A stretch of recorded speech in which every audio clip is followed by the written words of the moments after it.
O Trilhas da Democracia de hoje dá início a uma série de 4 programas sobre o livro organizado por André Singer, Bernardo Recupero, Cícero Araújo e Fernando Rujitsky, intitulado O Segundo Círculo, Centro e Periferia em Tempos de Guerra, que foi publicado pela editora da Unicamp. Nesse primeiro programa, nós teremos o prazer de dialogar com o professor titular de Ciência Política da Universidade de São Paulo, André Singer, e o pesquisador associado do Centro de Estudos dos Direitos da Cidadania, também da Universidade de São Paulo, Hugo Fanton, que escreveram a 4 mãos o primeiro capítulo do livro, que tem o título de A Evolução do Interregno, Novo Americanismo e Bipolarização do Mundo. Seja muito bem-vindo, André, é um prazer recebê-lo no Trilhas da Democracia pela primeira vez.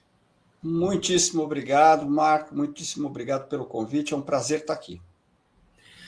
Hugo, seja muito bem-vindo, é um prazer também recebê-lo, deixa eu te adicionar aqui. Seja muito bem-vindo, é um prazer recebê-lo. Prazer é meu, também fico muito feliz de estar aqui, agradeço pelo convite. Completando essa arena virtual, está entre nós, como de hábito, o advogado e assessor jurídico do movimento sindical cotista, Normando Rodrigues. Salve, Normando. Eilo. Boa tarde, Marco. Boa tarde a todos. É um grande prazer estar aqui e, desde já, parabéns aos autores pela obra. Já passei os olhos e é muito interessante para as reflexões de compreensão da conjuntura internacional que vivemos. Muito bem. Primeiramente, uma nota de apresentação, né? O Segundo Círculo faz parte da série da Unicamp, intitulado Discutindo o Brasil e o Mundo. Ele se encontra dividido em 3 partes. A parte número 1, que contém 6 capítulos, Tempos de Guerra. A segunda parte, Perspectivas Latino-Americanas, com 4 capítulos. E a parte 3, Pensamento Crítico, também com 4 capítulos. O livro é uma iniciativa do grupo de pesquisa Pensamento e Política no Brasil, associado ao Centro de Estudos dos Direitos de Cidadania da USP. É uma iniciativa, mas com vários convidados que não são propriamente do centro. André, eu começaria com a seguinte questão. Já na leitura da introdução do livro, significativamente intitulado Margens Estreitas no Inferno Global, fica evidente como o compromisso democrático do conjunto dos autores e autoras tem diante de si obstáculos de ordem geopolítica, estrutural e conjuntural.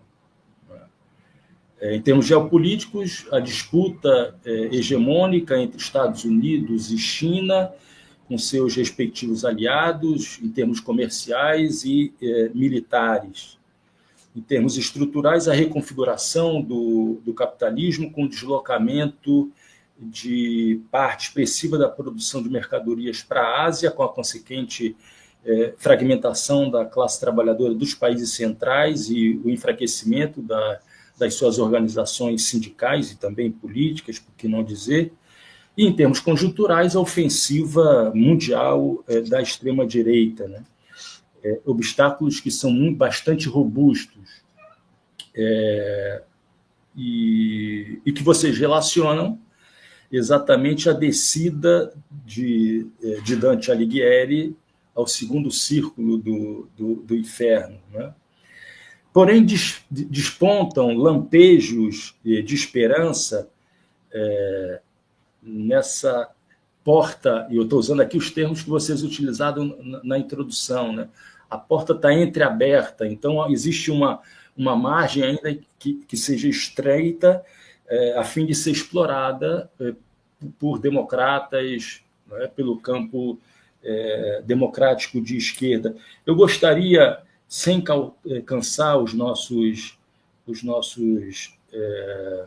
ouvintes e espectadores, eu gostaria de citar 2 trechos, né, dessa porta entreaberta, né, em que vocês fazem referência a essa porta entreaberta. Num primeiro trecho, né, vocês dizem: fica aqui, no entanto, o registro de uma situação ambígua. Por mais estreita que seja a possibilidade, há que não descartar o encontro de saídas favoráveis à periferia.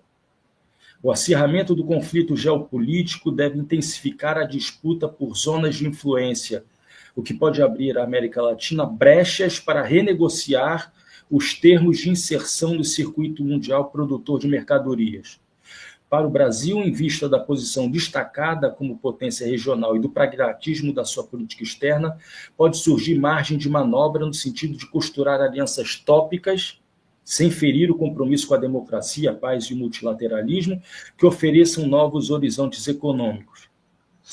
De uma maneira mais ampla, essa referência foi a situação da periferia latino-americana e do Brasil, dito no último parágrafo da introdução. Até aqui, mesmo quando à frente de estados, os líderes da extrema-direita, salvo as exceções conhecidas, não conseguiram eliminar o jogo democrático. É cedo para dizer se os fatores elencados neste livro serão suficientes no conjunto para brecar a marcha regressiva e retirar das diversas sociedades do pântano em que se encontram. A porta da história tende a se fechar, mas permanece entreaberta.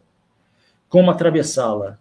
A pergunta remete à política, não na forma cinzenta e militarizada que adquire na arena das grandes potências, mas, ao contrário, no sentido da reconexão dos de baixo com a perspectiva transformadora.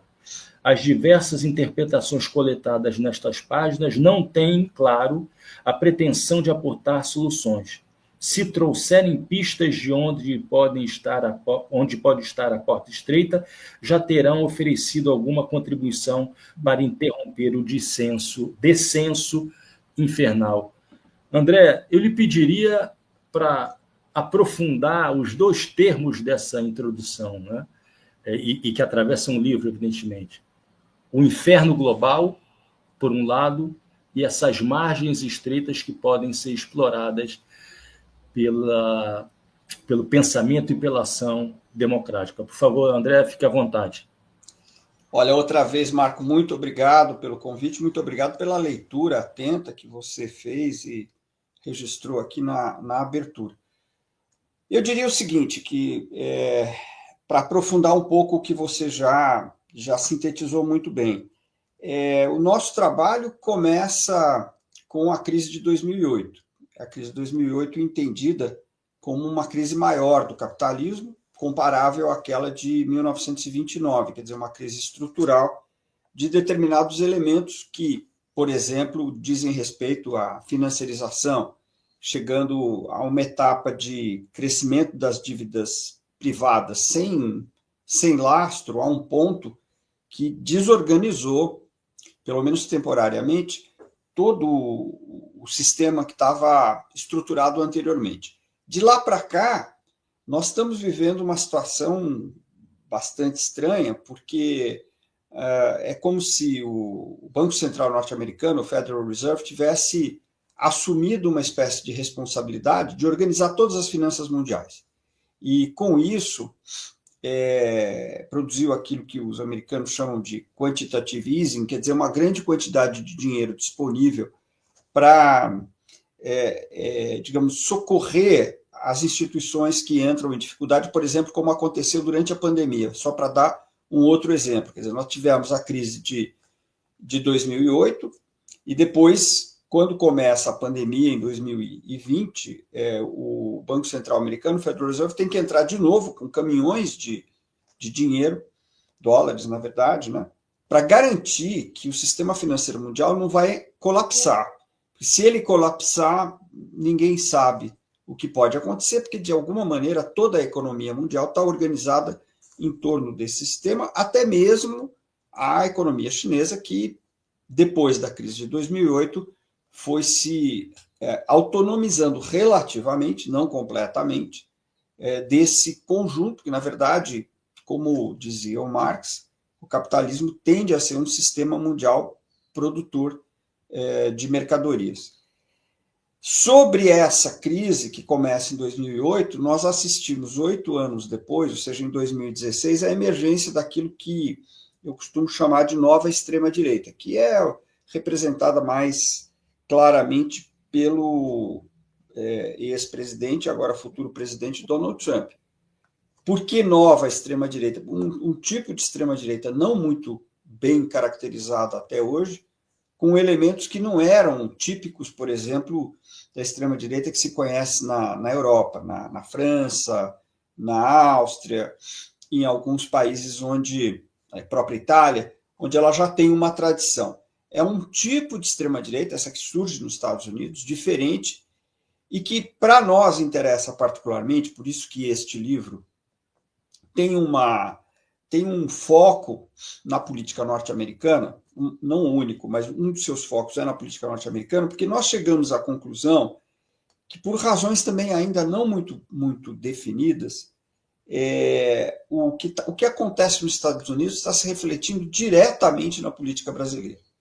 E como o nosso ponto de vista é o ponto de vista do Brasil, a nossa pesquisa é uma pesquisa feita do Brasil, só que agora tentando olhar para o contexto mundial e entender o Brasil e a periferia nesse contexto, então nós nos aplicamos a essa questão de que essa nova extrema-direita se expressou no Brasil via bolsonarismo, que 2 anos depois chegou também ao governo e depois acabou sendo derrotado pelo presidente Lula em 2022.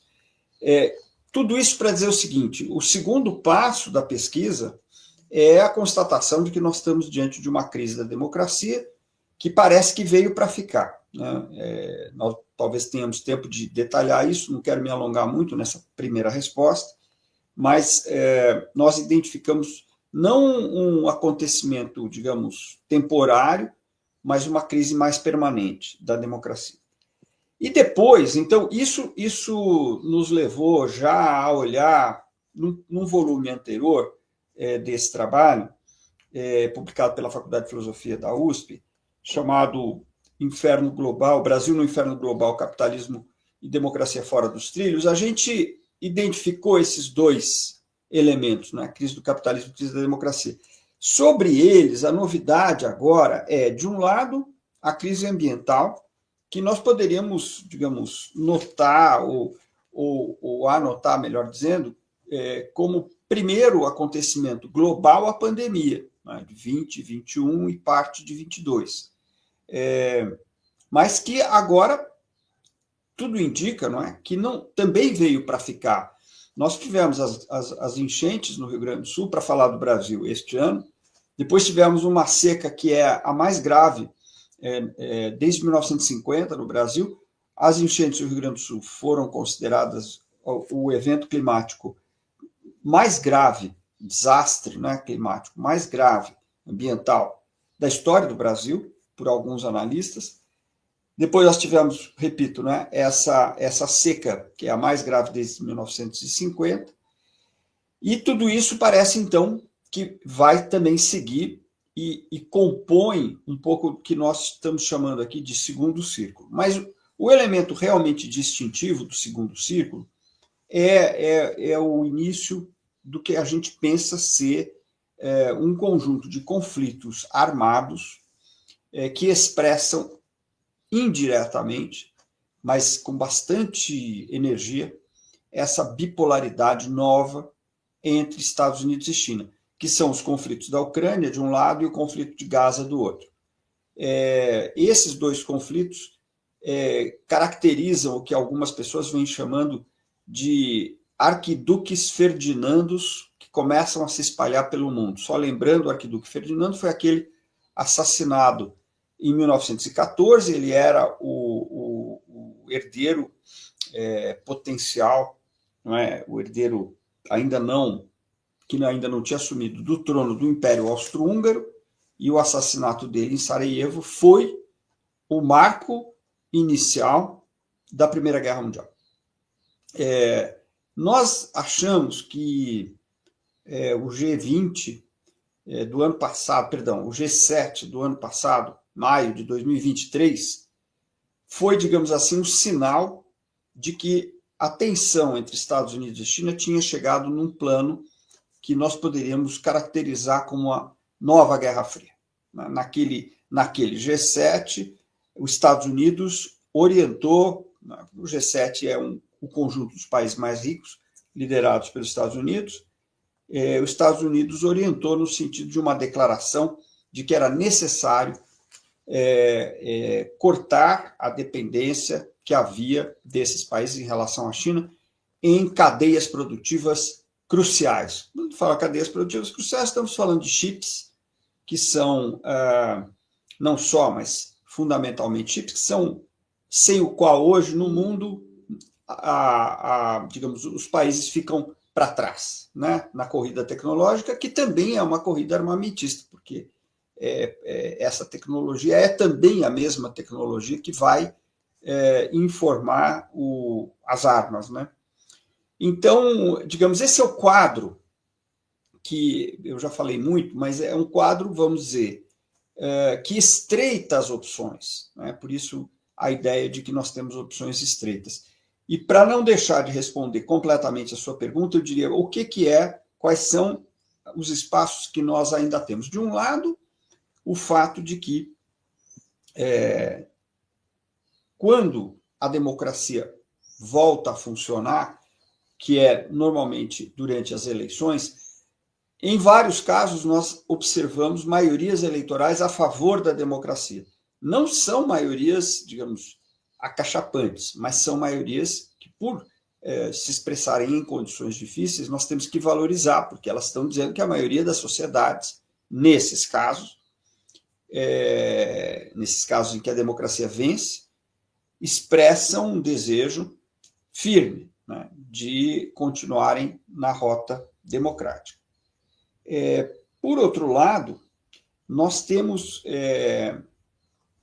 esse elemento que você mencionou, que a própria bipolaridade para os países da periferia e da semiperiferia essa bipolaridade pode representar novas oportunidades. Historicamente foi assim, por exemplo, nos anos 30, né? No caso brasileiro, quando Getúlio Vargas chegou ao governo, depois da Revolução de 30, ele fez uma série de escolhas no sentido de industrialização do país, aproveitando o fato de que havia uma situação muito tensa no plano internacional que acabou resultando na Segunda Guerra Mundial. Para o Brasil, para o desenvolvimento brasileiro, essas escolhas foram muito importantes e muito benéficas, né? Nós, digamos, queremos apontar para o fato de que a situação pode permitir que essas opções se recoloquem. Se elas vão se recolocar e se elas vão ser aproveitadas, aí é uma questão que vai dizer respeito às condições históricas, ou melhor dizendo, ao desenvolvimento histórico concreto, né? Eu não tenho condição, creio que ninguém tem, de afirmar o que vai acontecer, mas cabe a nós identificar exatamente o que você disse, as possíveis brechas. Eu não estou te ouvindo, Marco. Desculpa. Pronto, agora sim. Eu vou passar a palavra para Normando para fazer uma pergunta, mas eu gostaria só de fazer um registro para quando você retomar a palavra, André, e também Hugo, tratarem disso, né? Você acaba de dizer que a crise da democracia veio para ficar. E isso acontece, eu vou usar aqui uma afirmação do professor Sebastião Velasquez Cruz, né? Isso acontece exatamente no momento do fim da Pax Americana, segundo o professor Velasquez Cruz.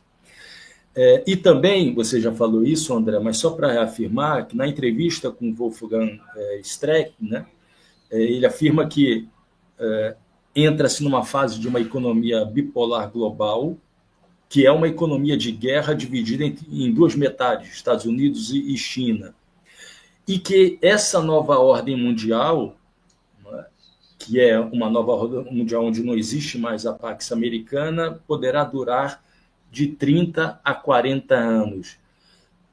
Vamos fazer girar aqui, passando a palavra para Normando, mas eu queria que em algum momento você fizesse essa relação com essas duas passagens, essas duas afirmações do Wolfgang Streeck e do professor Sebastião Velasco Cruz. Por favor, Normando, você com a palavra, mas antes deixa eu fazer uma correção, eu não mostrei a capa do livro, né? Então, peraí, deixa eu ver se eu consigo agora. Eilo, série discutindo o Brasil e o mundo, Segundo Círculo, Centro e Periferia em Tempos de Guerra, editora da Unicamp, organizadores André Singer, Bernardo Recupero, Cícero Araújo e Fernando Rugitsky. Feita essa correção, por favor, deixa eu remover. Normando, por favor. Então, vou começar por um aspecto do que o Marco falou agora há pouco, que é sobre duas economias de guerra. E uma passagem importante do texto, né, de André e Hugo, que abre o primeiro capítulo do livro, é uma menção quase que oculta, né, meio indireta, àquilo que se verifica na Primeira Guerra Mundial, que é a economia de guerra marcada por uma forte intervenção estatal, né, que é observada, os bolcheviques tiraram, e Lenin tirou lições disso, mas é observada pelas principais potências envolvidas no conflito naquele momento. E no texto, os autores chegam a ser explícitos em dizer que uma economia de guerra, né, não é compatível com a globalização neoliberal, né, que estava sendo construída, pregada, ainda que a forceps. Mas daí eu queria fazer uma provocação passando por dois aspectos, que é a crise de representatividade da democracia e a ascensão da extrema-direita, né, no mundo todo, e um aspecto relacionado ao outro, evidentemente, mas a minha provocação é no sentido do seguinte: a crise de representatividade da democracia ocidental, dos países centrais, que é algo sobre o qual se escreve já há 20 anos em se tratando de União Europeia e, talvez um pouco mais recentemente, de Estados Unidos. Ela não está diretamente relacionada a uma percepção do capital, né? Abrindo parênteses para dizer que entendo capital nessa frase não como uma figura monolítica, evidentemente, e única, né? Mas não estaria relacionada a uma percepção do capital de que a massa se tornou desnecessária para o modo de produção e que, portanto, a sociedade de massas e a democracia de massas, com o sufrágio universal, também se tornaram não só desnecessários, como incômodos. E, proporcional a isso, enquanto ascensão da extrema-direita, né? Uma provocação que vem de um livro que virou pop, da jovem economista italiana radicada nos Estados Unidos, a Clara Mattei, né? Sobre a responsabilidade do neoliberalismo, né? No crescimento da extrema-direita e no ressurgimento do fascismo. As políticas de austeridade estariam para o ressurgimento do fascismo e para o protagonismo da extrema-direita no nosso século, assim como o Tratado de Versalhes e a crise de 29 estiveram para o surgimento do fascismo clássico. Essas duas questões conexas entre si, até que ponto elas têm procedência no cenário que vocês vislumbraram nessa descida ao segundo círculo? Hugo, André, a gente pode passar a palavra para o Hugo e depois você retoma? Tá? Sem dúvida, claro. Por favor, Hugo. Agradeço novamente, me soma ao André o agradecimento à leitura atenta do livro. É muito legal poder conversar sobre aquilo que a gente escreveu, tentar aprofundar. Então, agradeço as perguntas. Eu vou aqui, eu entendo, então vou reagir imediatamente, né, às perguntas do Normando. A primeira delas, primeiro, antes de reagir à pergunta, falar sobre a hipótese da economia de guerra. Porque essa é uma hipótese que o Wolfgang Streeck levantou na entrevista que ele nos concedeu, que é uma hipótese conjugada, né, da bipolaridade do mundo, da nova bipolarização entre Estados Unidos e China, combinado com um novo padrão de acumulação, que seria de economia de guerra. Nós citamos isso no nosso capítulo Na Boca do Streeck, né, a gente abre aspas para ele, para chamar atenção para essa hipótese que está colocada. Mas, e aí eu faço uma ressalva, eu particularmente, não sei, eu não me lembro se eu e o André chegamos a conversar sobre isso depois do livro publicado, mas eu fiz essa pergunta no capítulo que eu escrevi, para o capítulo que eu escrevi especificamente sobre a política do Biden. Essa pergunta eu fiz para praticamente todos os meus entrevistados na visita aos Estados Unidos, se eles entendiam que havia a possibilidade de uma construção de uma economia de guerra, né, se poderia estar em curso uma mudança dessa magnitude na organização econômica dos Estados Unidos, e todos foram muito taxativos para dizer não, né, e no sentido de reafirmar que o que vem é o neoliberalismo em curso, talvez com algumas mudanças em relação à forma como o Estado está presente na economia pós-crise de 2008. Então, eu faço essa ressalva porque eu acho que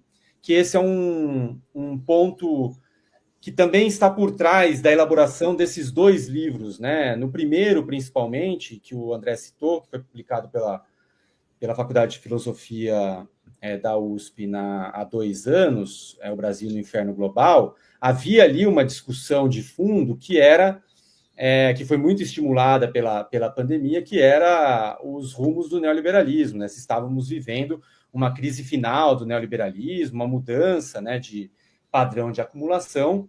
E a minha impressão é que nesse segundo livro essa pergunta segue presente de alguma forma, ainda que ela não seja exposta diretamente, mas a gente caminha num sentido de entender a cena atual como uma reconfiguração dessa fase do capitalismo, chamada de neoliberalismo, mas não sua superação, né? Então, nesse sentido, uma contra-hipótese é que pode ser uma bipolarização do mundo dentro de uma ordem ainda neoliberal e não uma economia de guerra, ainda que os conflitos e a guerra seja parte constitutiva disso, né? Então, essa é uma primeira colocação que eu gostaria de fazer sobre essa questão da economia de guerra. E também a ideia da bipolaridade, né? Não é à toa que está no nosso título, e a gente trouxe para o primeiro plano da análise, porque foi algo que o Wolfgang Streeck nos falou nas entrevistas e que nos chamou muita atenção, né? Porque quando se discute BRICS, se discute a conjuntura, as crises e as relações entre os países no plano geopolítico, se fala muito em crise de hegemonia, em ascensão chinesa como um novo polo hegemônico, fala-se bastante também em multipolaridade, como um contraponto à hegemonia dos Estados Unidos, e eu entendo que essa formulação de perceber essas mudanças como a configuração de uma ordem bipolar muda os termos da discussão, tanto da geopolítica como um todo, como das possibilidades do Brasil se inserir nesse cenário global, né? Então, também queria chamar a atenção para isso, no sentido de levarmos a sério a hipótese de uma nova bipolaridade global de médio e longo prazo, que é um cenário diferente de multipolaridade, ou de hegemonia chinesa, ou de hegemonia estadunidense. Sobre a massa ter se tornado desnecessária, né, a pergunta sobre essa questão da crise da democracia, eu reagiria dizendo que eu diria que não, assim, sendo bem direto, sobretudo pelas características que o André já trouxe um pouco na sua primeira resposta do que é essa nova extrema-direita, né? Quando a gente fala de crise da democracia e dos movimentos existentes que estão, né, colocando as democracias em crise,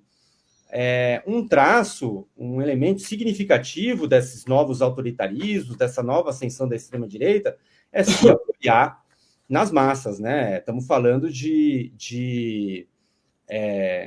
não é uma configuração como foi no golpe de 64 aqui no Brasil, né? Que as características do regime militar que não se apoiou numa mobilização permanente das massas, ao contrário do Bolsonaro, né, que buscou, né, em todo o tensionamento à institucionalidade posta, mobilizar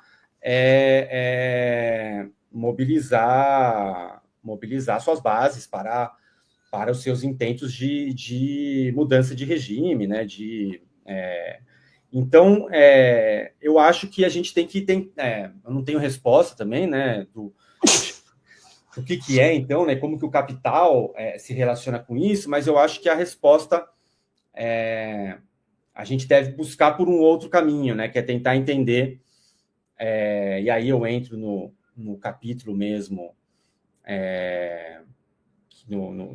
para mim a questão-chave do nosso capítulo, o primeiro capítulo que escrevo junto com o André, que é tentar entender como que está a disputa contemporânea pela direção do capitalismo global, né? A crise compreendida como interregno sendo, né, o que a gente ressalta nessa ideia de interregno, que estava lá em Gramsci e também está na obra recente do Wolfgang Streeck, é entender a crise como uma crise de direção política, e que ela é resolvida, né, que ela é superada na medida em que as diferentes forças políticas disputam essa direção, tanto no plano interno dos países quanto no plano global, né? E aí é uma disputa pela orientação das massas, né? Se é uma orientação de restauração da democracia ou de conformação de novos regimes políticos que podem ter contornos autoritários, contornos neofascistas, enfim, as possibilidades que estão colocadas. E só a última, sobre a hipótese da Clara Matei, pesquisadora, aí eu só vou fazer um bem breve apontamento e já passo a palavra para o André. Eu acho que a austeridade ela foi importante no contexto pós-crise de 2008, no que se refere à criação de instabilidades, sobretudo na Europa, né? Acho que existe uma relação entre a ascensão de lutas populares na Europa como uma reação a políticas de austeridade, né? Então, acho que devemos olhar para a austeridade como um componente dessa crise política que estamos tentando entender desde 2008. Mas eu não vejo ela como um elemento central da forma como a Clara coloca, né? Ainda que ela seja importante, que a gente deva levar em conta. Acho que aqui, para o nosso cenário interno, na medida que você tem um capital financeiro pressionando permanentemente por restrição da política fiscal, né? A gente está agora vivendo exatamente essa conjuntura, então eu entendo que existe, obviamente, uma relação direta entre a austeridade e a produção de insatisfação popular, né? Mas nos Estados Unidos é interessante que como o mecanismo da austeridade ali, não, pelo contrário, né, nos Estados Unidos estamos falando de uma política fiscal muito expansionista, né?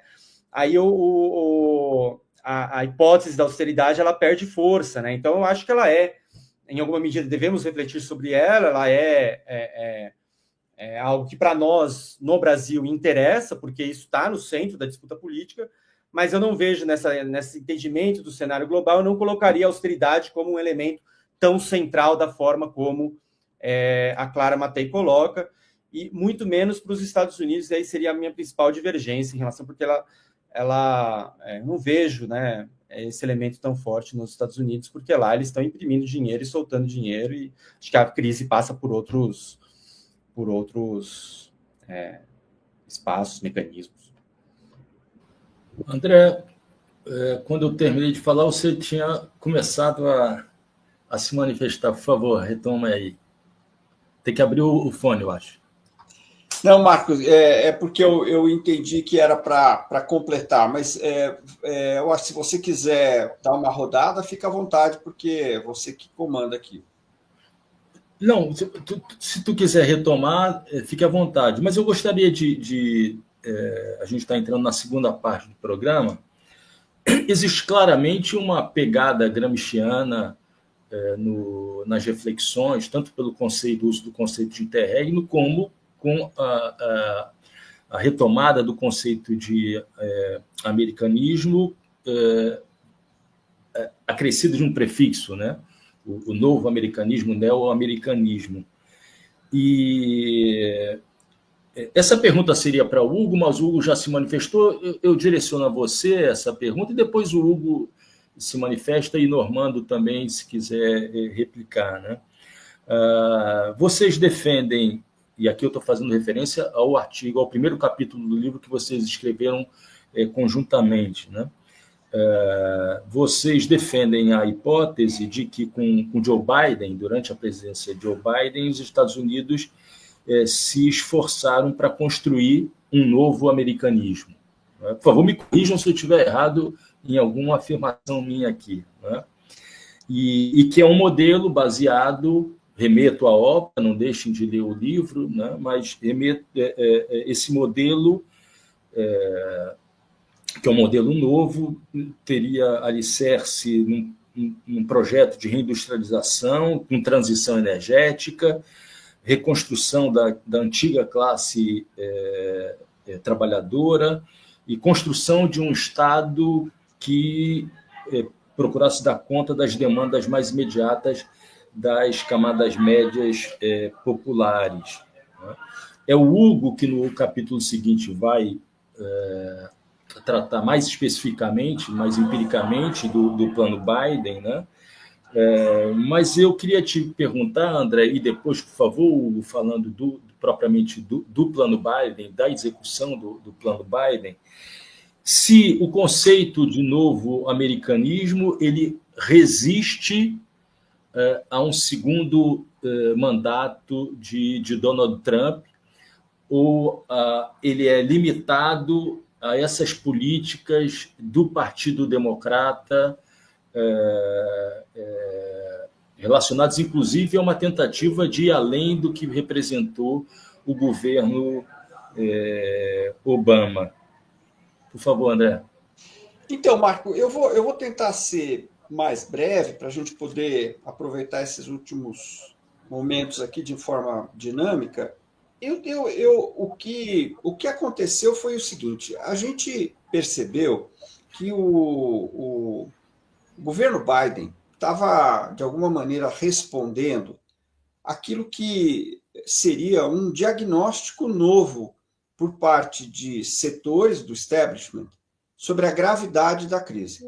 Esse diagnóstico ele se consolidou durante a pandemia e poderia ser dado como sinal dois acontecimentos. Um é que o Fórum de Davos, né, o Fórum Econômico Mundial, publicou um livro falando que estava na hora de mudar, que o capitalismo tinha que mudar, e o Financial Times lançou uma campanha publicitária chamada Capitalismo The Great Reset, quer dizer, o grande recomeço, né, do capitalismo. São sinais, digamos, sinais dispersos, mas que a gente entendeu que estavam correspondendo a um diagnóstico novo, que dizia respeito à gravidade da crise, que não é apenas a questão ambiental, embora ela seja muito importante, representada pela pandemia, mas o que estava no fundo era o impacto da vitória do Trump. O resultado foi o seguinte: o Biden fez uma política bastante progressista, sobretudo na primeira metade do mandato. A segunda metade do mandato do Biden, a meu ver, ela ainda precisa ser melhor analisada, porque eu posso estar enganado, mas eu desconfio que os próprios analistas norte-americanos não têm muito claro o que aconteceu. Mas na primeira metade do mandato, a gente poderia dizer que o Biden ele adotou pontos muito importantes da plataforma do Bernie Sanders, quer dizer, investimento maciço em infraestrutura, voltado para transição energética, como você mencionou, voltado para reconstrução dos Estados Unidos, que estava em pedaços, e para a produção de empregos em massa, né?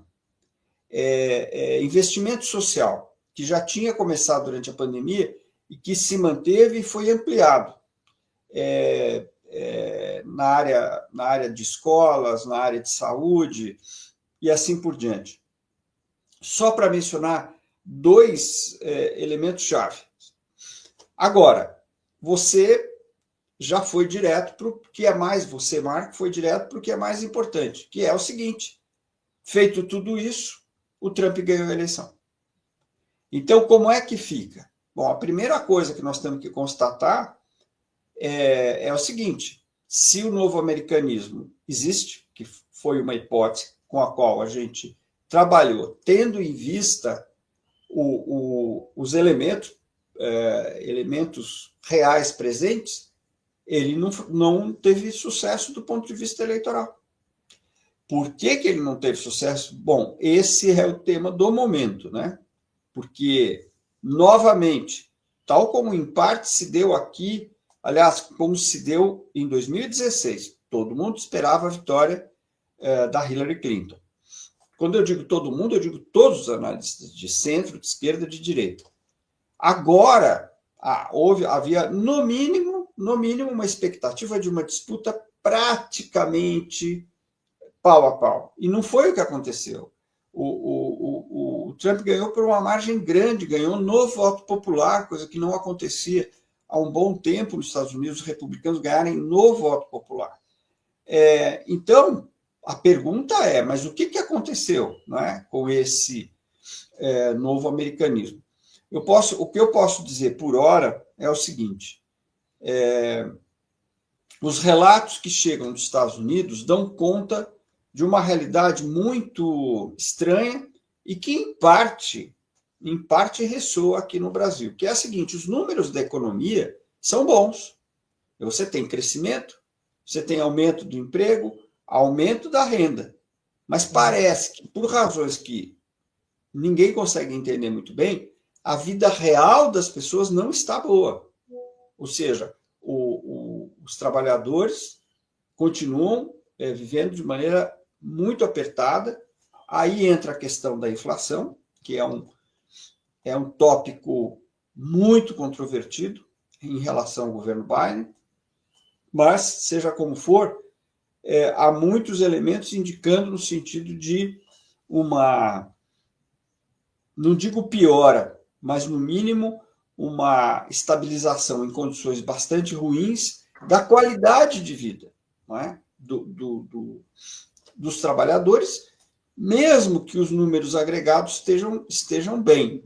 Então, isso, claro, se a ideia do novo americanismo tem sentido, eu diria, nesse momento, o novo americanismo está passando por uma crise. E uma crise implica uma revisão, porque eu acho que eles não esperavam o que aconteceu. Essa é a minha. Hugo, Normando reapareceu. Eu vou passar a palavra para o Normando, mas, Hugo, você defende a ideia, quer dizer, vocês defendem a ideia de que o plano Biden teria sido responsável pela implementação desse novo americanismo, né? Por meio de 3 direções, né? Primeiro, um expansionismo fiscal voltado a favor das estratégias de setores de produção manufatureira, a contenção do crescimento chinês e, exatamente, André, a proteção laboral com pleno emprego e estímulo à ação sindical. Hugo, nas tuas entrevistas, como é que apareceram, né, entre os entrevistados essas três dimensões do plano Biden? Quer dizer, as pessoas tinham noção de que estava se confrontando o crescimento chinês, as pessoas perceberam que havia uma intenção de proteção laboral com pleno emprego, estimulação sindical, e da mesma maneira as pessoas compreendiam o que significava esse expansionismo fiscal. Eu gostaria que tu respondesse, mas antes, Normando, por favor, queria que você acoplasse a tua consideração ou pergunta, por favor. Eu vou fazer vou completar um pacotão, viu, Hugo? Desculpa aí se fica grande, mas muito rapidamente, pela exiguidade do tempo. Algumas análises atribuem a dois fatores significativos a vitória do Trump, né, que foi um deslizamento de terra, né, como o André falou, a primeira vez que, em muito tempo, que os republicanos, pelo menos desde de Bush pai, é a primeira vez que eles ganham no voto popular e em todos os estados que estavam em disputa, inclusive em estados que os democratas tradicionalmente ganhavam. Um desses fatores seria a capacidade do Trump de ter dialogado com a classe trabalhadora americana, que se sentia colocada à margem e ressentida pelas políticas do Biden, e aí o discurso foi, dentro do negacionismo climático, dizer que a economia da transição energética era uma grande bobagem, porque não existe a mudança climática, e que ela ia terminar de tirar os empregos do velho cinturão de ferrugem, por exemplo, que já tinham sido, em boa parte, tirados pela desindustrialização com a abertura econômica. E outro fator, né, que está sendo considerado é o fato, né, do Biden, do Trump, desculpe, né, ter dialogado, né, com uma expectativa de classe, né, para além das dimensões setorizadas, de ter feito propostas de volta ao passado, né, do MAGA, mas que ganhavam objetividade naquilo tudo que era visto como errado, sobretudo na inflação. E aí tem uma partição de classe, porque o governo do Biden foi bastante eficaz em controlar a inflação.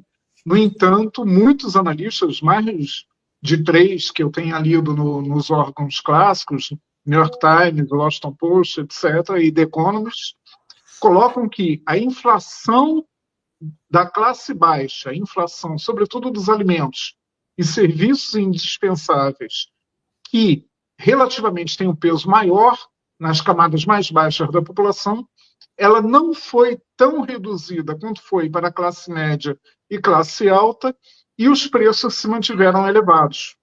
E o Trump explorou positivamente isso.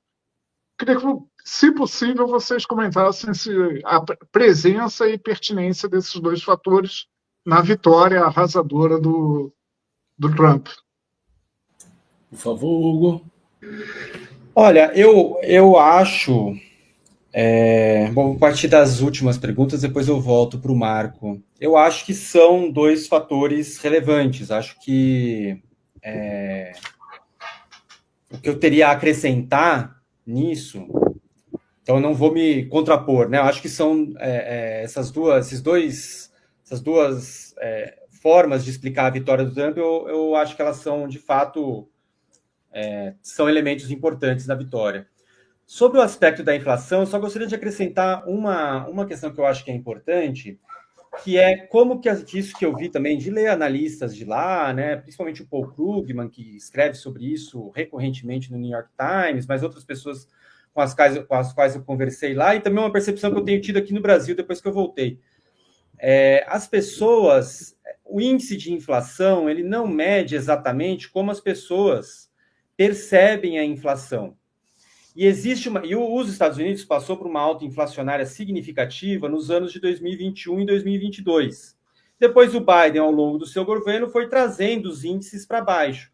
Mas essa alta que foi significativa, ela corroeu o poder de compra dos trabalhadores, né? A alta ela foi muito grande, as pessoas sentiram muito forte a inflação.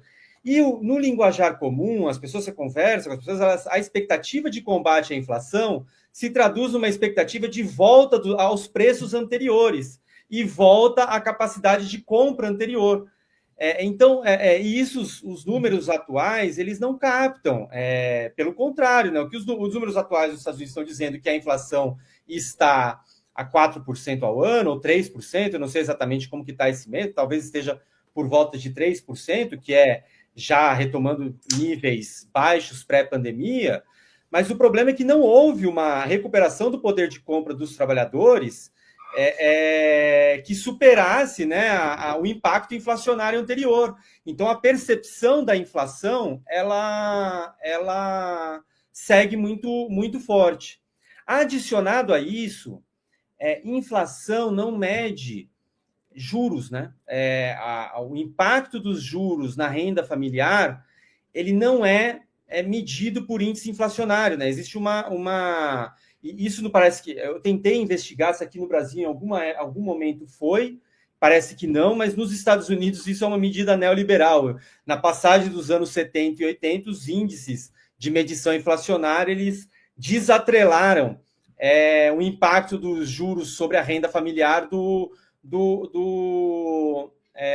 cálculo da inflação. Agora, acontece que as famílias estão endividadas e nesse mesmo período de queda inflacionária foi um período de aumento de juros, e as pessoas elas têm a renda familiar diretamente afetada por esse aumento das taxas de juros. Então, isso é uma medida que o índice inflacionário não capta. Então, acho que a inflação sim, talvez seja o principal fator econômico da vitória do Trump, seja a atribuição que a população estadunidense dá ao Biden como responsável pela inflação, e essa percepção de que a inflação continua, apesar dos índices dizerem que a inflação está baixa, eu acho que tem a ver com esses, além dos elementos que você já colocou, né, sobre a inflação de alimentos e tudo mais, acho que também tem a ver com isso que eu acabei de colocar. E eu faço um outro adendo, que o Biden, como o professor André falou, ele, de fato, na primeira metade do seu mandato, conseguiu avançar em um programa que vem da esquerda, do Partido Democrata, mas avançou até certo ponto, né? E esse até certo ponto é um elemento bem importante, né? Que ele começou a ser derrotado nesse programa justamente nas medidas relacionadas à universalização de direitos, relacionadas à reconstrução de um aparato estatal voltado para uma melhoria mais substantiva da vida das pessoas.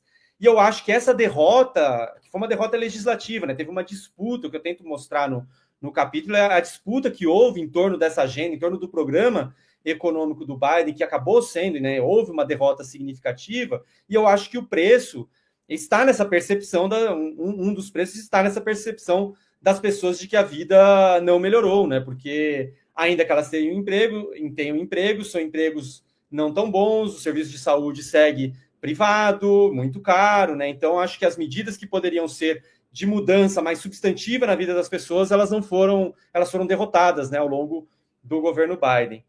E, por fim, acho que, voltando para a pergunta do Marco, as pessoas, né, que eu entrevistei, elas caracterizam a relação, elas dizem, né, que esse elemento do confronto com a China é importante, é uma continuidade entre Trump e Biden, né?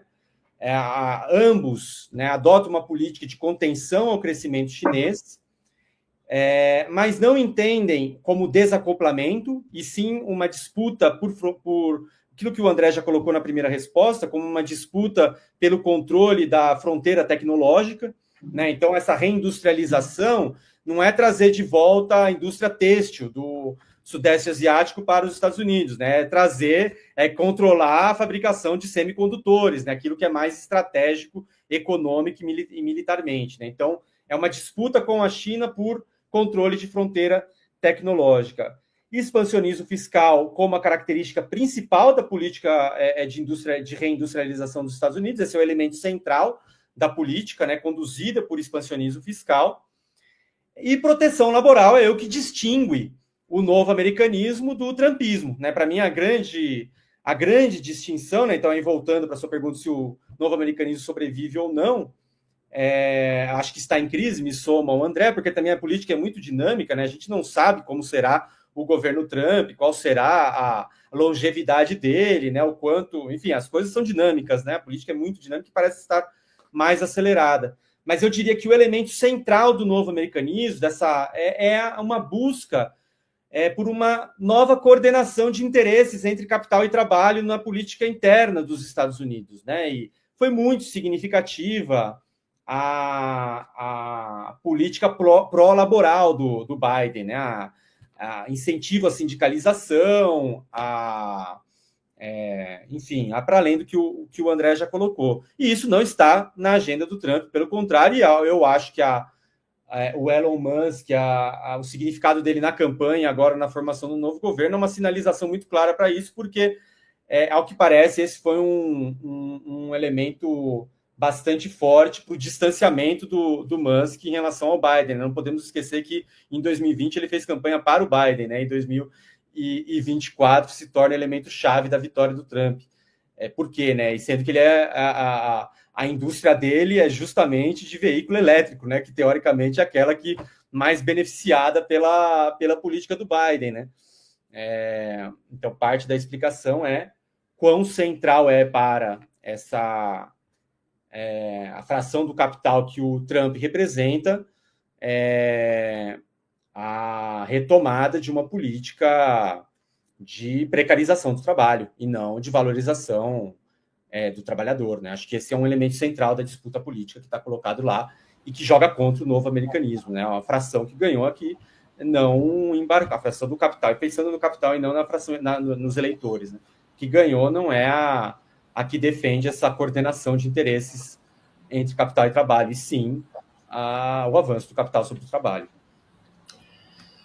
André, a gente está chegando ao fim, você tem um compromisso agora. Isso daria tema para um outro programa, e realmente haverá um outro programa aqui, o terceiro programa da série sobre o livro, vai incidir exatamente sobre as discussões das perspectivas latino-americanas. Mas eu não gostaria de deixar de terminar esse programa sem te ouvir brevemente acerca retomando a forma como vocês trataram da porta entreaberta, se a vitória da Frente Ampla no Uruguai, a presença da presidência Lula no Brasil, o governo Petro na Colômbia, se esse conjunto de governos de centro-esquerda, progressistas, democratas na América do Sul não representam a ampliação dessa porta entreaberta para enfrentar o inferno global na periferia do mundo capitalista. Por favor, André, para a gente encerrar esse programa de hoje.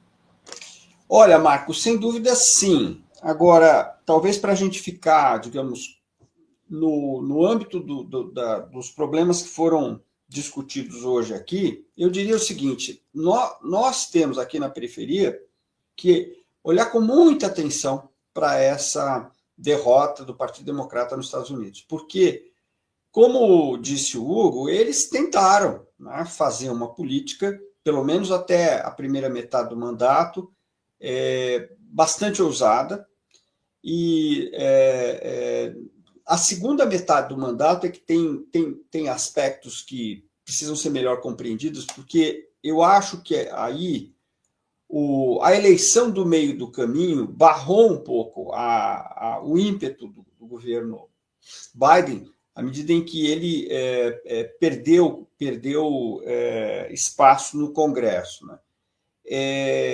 E aí eu acho que talvez ele tenha optado por um caminho mais de subsídios ao capital privado do que de investimentos públicos.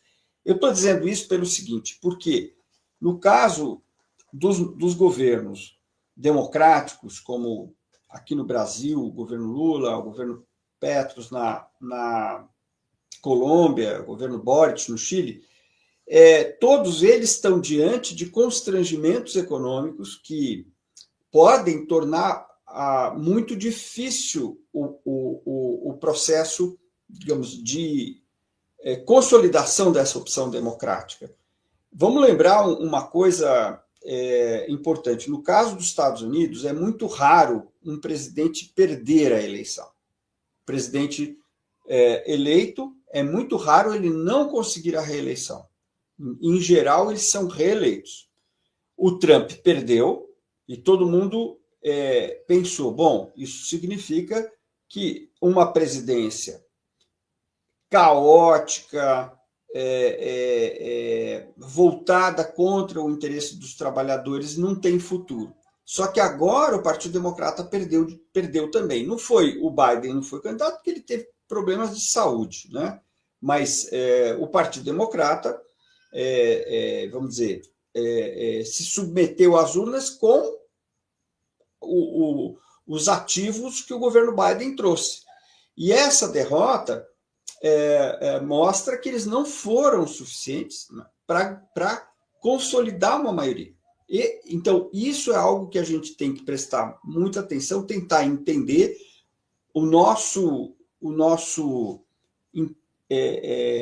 nossas hipóteses vão no sentido de que, não diretamente, com mediações, a política americana passou a ser central para nós, né? Repito, com mediações, não é automático. Então, eu terminaria dizendo que, sem dúvida, as vitórias democráticas na América do Sul são brechas, mas que estão, digamos, hoje, precisam olhar com muita atenção para o que aconteceu ao norte. Tá sem som, Marco. Fez aqui. André, muito obrigado pela tua disponibilidade. Hugo, cadê o Hugo? Hugo, muito obrigado pela tua participação. Foi um prazer dialogar contigo.